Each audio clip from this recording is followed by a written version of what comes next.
Asade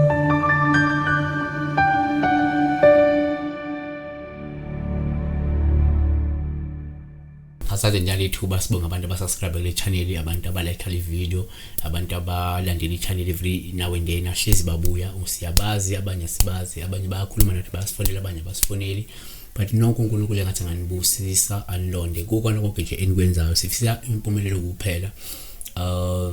Niqhubeke nezokuhle, niqhubeke nezokufanele, niqhubeke uma ungaka-subscribe, ungaka-like, ungakabi member, become a member yale channel. Lokho sicela kuwena. Mina ngigama ngoPastor Ningi. Channel yakhe New Flicky.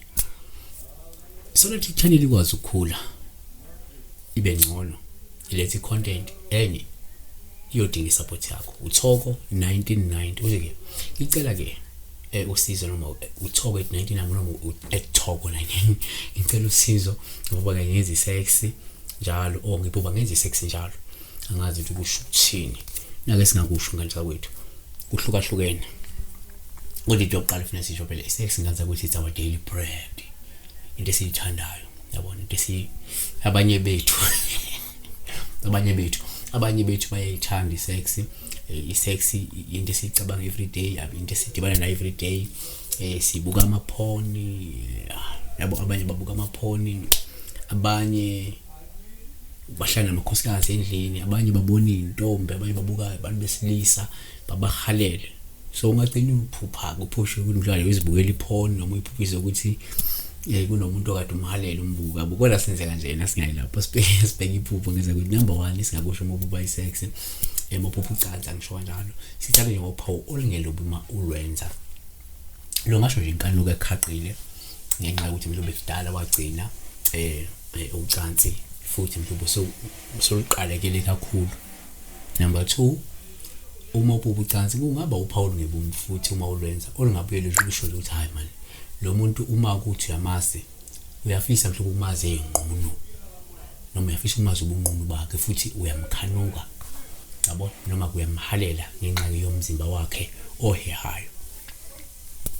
Number 3, uma uphupha ucansi kuphawu olungelobi uma uhlale ulwenza. Lungasho nje ukuthi mhlawumbe umsuke umuntu owembetho, mhlawumbe lidlozi la eliyisiphingi, kakhulukazi mhlawumbe ngaba lidlozi lomndawo, nanokuthi mhlawumbe kumele nje usukume mhlawumbe ulungiseleke izinto ethize noma lelo dlozi ulungise noma ulungisele izinto ke ukuze kwizani izostopa lenkonzo yekamelo lokho uphupha njalo uyenza, yibona. 4, uma uphupha futhi ucansi uphawu olubike kwesinye isikhathi uma uhlala ulwenza. Lungasho ukuthi hayi man, mhlawumbe kumele ugezwe ngoba mhlawumbe kungenzeka umuntu obelethiswa into eyisipoki, into eyavuswa ukuba ihlale nawe iqilaze, yabona, ngenkonzo le yekamelo.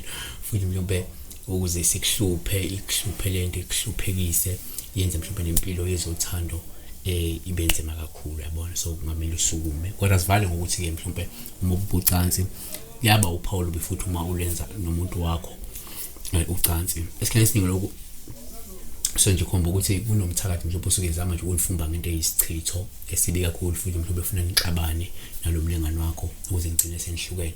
Ingakho most of the time uma uphuphe wenze ucansi nomlingani wakho, in most cases ngakusasa livama ukuxabana noma emalangeni alandelayo bese niyacabana ukuba nesiphithiphithi ebudlelwaneni benu. Kungasho ukuthi phela isiqoqoze mbophoma osethulelwa ngokusema sezulu. Inkosi izobanjelwa eSprings, izongena ngo-10 ebusuku, iphuma ngo-4 ekuseni. Kuzobe sekiwe empophomeni. Book your space njengamanje ngo-600 kuphela.